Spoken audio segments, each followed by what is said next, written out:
Look beyond the horizon of everything you think you know about history. For centuries, we have been told that Atlantis was nothing more than a myth, a moral fable born from the mind of Plato to warn against the dangers of human hubris. But what if the story was never a metaphor? What if Atlantis was a terrifyingly real global empire, a pinnacle of crystal-based technology and genetic mastery that vanished in a single cataclysmic night? The truth of Atlantis is not buried under a mountain of water. It is buried under a mountain of lies, carefully constructed to keep you from realizing that humanity has already reached the stars once before and failed. Today, we dive into the wreckage of a lost world to find the blueprint of our own destruction. Welcome to Episode 10, The Empire of the Sunken Sun. Let us begin with the location that has baffled researchers for decades. While the world has been distracted searching the Atlantic Ocean, the most compelling evidence for Atlantis lies in plain sight, in the middle of the vast Sahara Desert. It is known as the Richat structure, or the Eye of the Sahara. This massive geological anomaly consists of a series of concentric rings of earth and stone that match Plato's description of the capital city with haunting precision. Plato described a city made of alternating rings of land and water, measuring exactly 127 stadia in diameter. When you measure the Richat structure today, the dimensions are an almost perfect match. But how could a city in the desert be a maritime empire? The answer lies in the shifting of the Earth's crust and the science of plate tectonics. Thousands of years ago, the Sahara was not a wasteland of sand. It was a lush, water-filled paradise with massive river systems that flowed directly into the sea. Geologists have found salt deposits and aquatic fossils in the center of the eye, proving that the ocean once reached this high plateau before a massive geological upheaval pushed the land upward and drained the waters. The people of Atlantis were not just sailors. They were the supreme masters of the Earth's energetic grid. Plato spoke of the city being built with red, white, and black stones, the very same colors of volcanic rock found at the Richat structure today. But their true power lay in something far more advanced: the great crystals. Ancient esoteric traditions, rediscovered tablets, and the readings of legendary seers suggest that Atlantis utilized massive quartz crystals to harness the electromagnetic energy of the Earth and the Sun. This was wireless energy, a global network that functioned much like the Wardenclyffe Tower of Nikola Tesla, but on a planetary scale. These crystals, often called the firestones or the Twi stones, were capable of transmitting energy through the atmosphere to power flying craft, illuminate cities, and even alter the weather. Imagine a world where energy was free, clean, and limitless, drawn directly from the ionosphere and the crystalline core of the planet. But this power came with a price.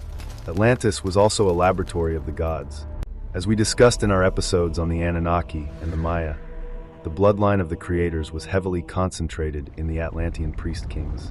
They possessed a deep, terrifying understanding of genetic engineering and the manipulation of the human genome. It is whispered that the many mythological creatures of our past, the centaurs, the minotaurs, and the giants, were not myths at all, but the failed or specialized biological experiments of Atlantean scientists. They were playing with the fire of creation, attempting to blend the divine DNA of the stars with the raw matter of Earth to create a race of perfect servants and hybrid warriors. In the hidden halls of Poseidia, they cracked the code of immortality, but in doing so, they lost their connection to the natural order of the universe. We must also talk about orichalcum, the mysterious metal that Plato said was second only to gold in value. He described it as having a fiery glow. For centuries, scholars thought it was just a poetic invention. However, modern mineralogists have recently found gold-copper alloys in ancient shipwrecks that match this description. But the Atlantean version was different. It was a superconductor. This metal allowed their energy grid to function without loss, creating a society that was virtually electrified by the very ground they walked upon. Their walls were coated in it, turning entire cities into giant circuit boards that could resonate with the frequencies of the stars. However, the pursuit of absolute power always leads to absolute corruption. The Atlanteans began to use their crystal technology for warfare, turning the life-giving energy of the Earth into a weapon of mass destruction. Ancient texts from across the world, including the Hindu Vedas and the Mahabharata, speak of weapons that carried the brightness of 1,000 suns and could incinerate entire armies in an instant. They were no longer guardians of the planet, they were its predators. They began to harvest the Earth's core energy so aggressively that they destabilized the very tectonic plates upon which their empire rested. They ignored the warnings of the planetary spirit, believing themselves to be greater than the laws of nature. The end did not come by chance. Around 12,800 years ago, a period known as the Younger Dryas, a massive cataclysm struck the Earth.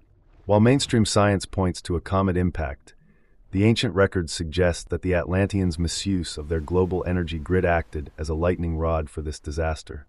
The firestones went out of control, causing a massive thermal explosion that melted the glaciers of the north in a matter of days. This resulted in a sudden, violent rise in sea levels, a global tsunami of such magnitude that it wiped out every coastal civilization on the planet in less than 24 hours. The water didn't just rise, it surged in a wall of destruction miles high, carrying the silt and salt that we still find today in the eye of the Sahara. Imagine the chaos of that final night.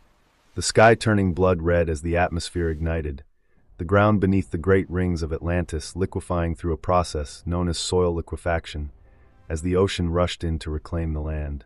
The empire that ruled the world was erased from the map, leaving only the survivors who fled in advanced craft to the high mountains of the world, to the Andes of Peru, to the Himalayas of Tibet, and to the plateau of Giza in Egypt. One of these survivors was Thoth, the Atlantean priest-king, who would later be known as the god of wisdom in Egypt. He carried with him the emerald tablets, which contained the compressed knowledge of Atlantis. It is no coincidence that the Great Pyramid of Giza is built on a specific planetary node. It was a desperate attempt to reconstruct the Atlantean energy grid and stabilize the Earth after the flood. Why is the existence of Atlantis so aggressively denied by the academic establishment? Because to admit that Atlantis existed is to admit that human progress is not a linear climb from dumb cavemen to smart moderns. It proves that we have fallen from a state of godlike capability into a state of primitive dependence. It reveals that our current technological achievements are merely toys compared to the science of the ancients. Those who rule the world today do not want you to know that the free energy technology of Atlantis is still buried beneath the sands and the seas, waiting to be rediscovered. They want you to believe that scarcity is the natural state of man, keeping you shackled to a system of debt and fossil fuels while the memory of the Golden Age sleeps in your junk DNA. The ruins of Atlantis are not just a graveyard of stone and crystal. They are a grim warning for our current era. We are once again retracing the same steps as our ancestors.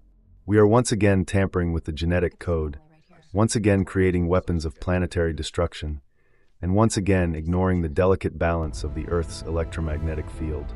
The frequency of the Earth is rising, a phenomenon known as the Schumann resonance, and the echoes of the Atlantean disaster are beginning to vibrate in our modern world. Can you feel it? The sense of an ending, the feeling that the cycle is about to close? The story of Atlantis is the story of humanity's greatest height and its most terrifying fall. It is a mirror held up to our current society, asking us if we are brave enough to choose a different path. The great crystals may be shattered, and the rings of the city may be covered in salt and sand, but the blueprint of that world still exists within you. You are the descendants of the survivors. You carry the memory of the Golden Age in your blood. The ancestors are whispering through the static of our digital age, pleading with us not to make the same mistake twice. In our next episode, we travel to the windswept plains of England to stand among the giants of Stonehenge. Is it merely a primitive sundial, or is it a sophisticated stargate designed to connect Earth with the cosmic grid? Are these stones an astronomical computer, or a landing site for those who came from above? The truth about the ancient portals is waiting to be opened. Are you ready to step through? The past is calling, and the gates are beginning to hum.